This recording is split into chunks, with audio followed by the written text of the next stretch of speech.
Hi, I'm Nicole Paulie, a counseling psychologist with Spectrum Mental Health, and I'm here with you today to answer some of your questions about sleep. So the first question that I have is, I'm struggling with my sleeping pattern while working from home. What can I do to kind of fix it a little bit? And this is really hard, especially if you find that you're working in your bedroom. Our brains are really good about creating these associations, and if your bedroom starts becoming associated with something other than sleep, it can be harder to then fall asleep. So I usually recommend people don't study when you're in your room, don't work when you're in your room. Unfortunately, for some of us, due to space, this may not necessarily be an option. So first, if you do have a space, maybe you can do some of your work in another room, even temporarily, maybe if you don't have to take a call or something. Try as much as possible to do any of your work outside of your bedroom. If you do have to do work within your bedroom, I'd really recommend trying to do it somewhere other than sitting on your bed. Maybe if you have a space where you can set up a chair or something like that. But absolute worst case scenario, if literally the bed is the only place that you can work, then it's really important to make sure that you have your other areas of your sleep hygiene kind of really up to scratch. And when I say up to scratch, what I mean is making sure you're going to bed and waking up at the same time as much as you can, including on the weekends, which I know not everyone likes to hear me say. In addition to that, try to make sure that you're spending less time in front of screens. We're all spending a lot more time on screens at the moment. We used to get these micro breaks over the course of the day where you wouldn't necessarily have a screen directly in front of you. So for example, as you're commuting to work, if you're driving or walking, you probably didn't have your screen directly in front of your face. You probably had headphones in, listening to a podcast, music, whatever. When you went to grab a coffee with your colleague, probably didn't have your phone directly in front of your face. If you went to go do exercise, it probably wasn't in front of a screen. When you went to socialize with friends, it wasn't in front of a screen. And when we're in front of screens all day, the way that the light comes off of that particular screen, it makes your brain think it's the middle of the day outside. And if your brain thinks it's the middle of the day outside, then of course it's not going to tell the rest of your body to go to sleep. So anything you can do to minimize your screen exposure as much as possible, but literally try as much as you can to only physically be in bed while going to sleep. The next question I have is, I find that I'm staying up later than I used to, and I'm staying up later and later. How do I turn that off? How do I go to bed at sort of a better time? And it's really easy to stay up later, and kind of similar to the first question, if you're spending a lot more time in front of your screen, your brain isn't telling the rest of your body it's time to go to sleep. So it's all about creating the right environment. So a couple key things to do is, like I said before, try to minimize exposure to any screens for 30 minutes before bed. So if you use your phone as an alarm, set your alarm, plug it in, then go through your bed routine. And that can include things like taking a shower, washing your face, brushing your teeth. I know this sounds silly, but set out your clothes for the next day. I know you're not going anywhere, most likely, but it's still important to put on your work clothes, to designate that this is not just a weekend, it's not just a Saturday or a Sunday. I'm getting up, I'm doing work. We need to have something to compartmentalize and separate different areas of our life. And clothing can be an easy way to do that if you're not physically getting up and going to work. In addition to that, if it's been a while since you've been staying up later, I would try to only push your bedtime back to your previous time by maybe 5 minutes every couple days. If you suddenly sit down or lay down and try to go to bed an hour or 2 hours earlier than you did before, your body goes, wait, now, what are you doing? And your body will tell you, no, it's not time to go to sleep. So if you can adjust it in very small increments, your body will adjust. And over the course of, say, a week or two, you'll find that then you're back where you want to be in terms of going to sleep. So hopefully that helps in terms of getting your bedtime back to where it was. The last thing I will say is sometimes we can find ourselves being kept up with racing thoughts. So if you find that's the case for you, take pen and paper and physically write down everything that pops into your head for 10 minutes. And then at the end of the 10 minutes, I'd rip it up and throw it away. We write a lot slower than we think, so it forces the brain to slow down and can kind of be part of that process of winding your brain down before bed. The third question is, I find I'm waking up tossing and turning in the middle of the night and I just can't fall asleep. What do I do? And also, like the first question, if you lay in bed and you toss and turn all night, what you'll find is you start associating, or you can start associating the bed as a stressful place.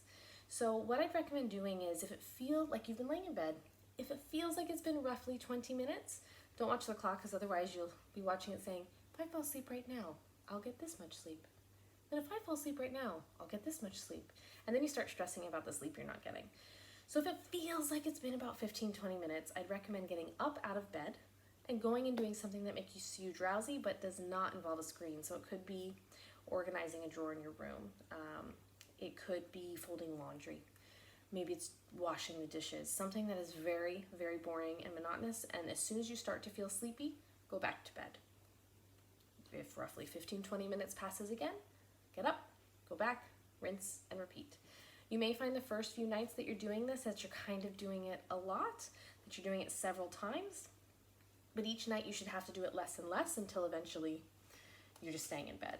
Also, if you find that as you're tossing and turning, you're having racing thoughts, try that journaling exercise again. The journaling for 10 minutes, write everything that pops into your head, and at the end of 10 minutes, rip it up, throw it away. That should turn your brain off before you go to bed and decrease the chances that you're waking up in the middle of the night if you're waking up and you just have racing thoughts. Another question that I have here is someone saying that they're struggling with nightmares and how it's affecting them the next day. So they're waking up, they're having loads of nightmares, especially related to the pandemic, and then as a result, it kind of puts them in a bad mood for the rest of the day. And it can be hard if all you're hearing is negative news all day. And I would recommend trying all the things I've suggested so far, but the thing I'd add to it is I would try writing down 3 positives that are happening to you each day. They don't have to be anything massive. It could be that I got to walk in the sunshine today. It could be that you had a nice catch up with a friend. Maybe you had a particularly productive day. Maybe you made a yummy meal. Maybe you had a nice coffee. It could be literally anything. It doesn't have to be that I won the Euro Millions. Unless you win the Euro Millions. That should definitely be your positive if you win the Euro Millions. But that can remind your brain that there are still positives happening over the course of the day. And when you find you're kind of stuck in that rut, especially waking up the next day after you've had a bad dream, I'd go back through all the positives you've written down to remind yourself that there are still good positive things going on.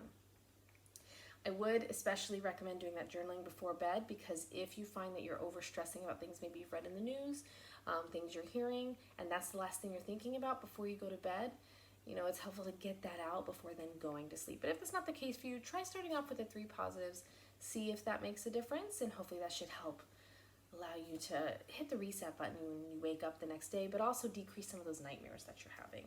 So the last question that I have is that this person is saying, I tend to take longer naps than I intend to, and as a result, I end up being unproductive over the course of the day. So if you are going to take a nap, what I would really recommend is that your nap is no longer than about 20 to 25 minutes. If your nap goes longer than 20-25 minutes, then what's happening is you're actually going into deep sleep as opposed to staying in a lighter stage of sleep. So you may find that there's some days where you wake up, and when you wake up, you're rearing to go. I'm going to take on the day. It's going to be a great day. When that happens, you're waking up at the end of a sleep cycle, and so you're in a lighter stage of sleep. Your body's preparing you to get moving. You're ready to go. If you wake up and you feel like a zombie and you just cannot get moving and you're exhausted, and it takes like 2 hours to really wake up, what's happening is you're waking up in the middle of a deep sleep stage of sleep. Most likely. Obviously, there's varying differences, but most likely you're waking up in a deep stage of sleep. And your body's trying to kind of slowly force its way to get back into properly being awake. So, again, if you go over into 30 plus minutes, you're actually going into a deep stage of sleep, and you're almost better off if you're going to take a longer nap to take it for a full 90 minutes. That should allow you to go through all of the stages of sleep and kind of come out the other side. Now, obviously, everyone differs a little bit here and there, but the average person's sleep cycle is roughly 90 minutes. So if you want to take a nap, I'd set an alarm for about 20 to 25 minutes later, and then try to get up at that time. If you find that you're just exhausted and you really need the sleep during the day, then what's happening is you're not getting enough sleep overnight. So by kind of being a bit stricter and forcing yourself to take shorter naps, it will allow your body to recoup the sleep it needs overnight into, in one larger chunk, as opposed to having a big chunk in the middle of the day.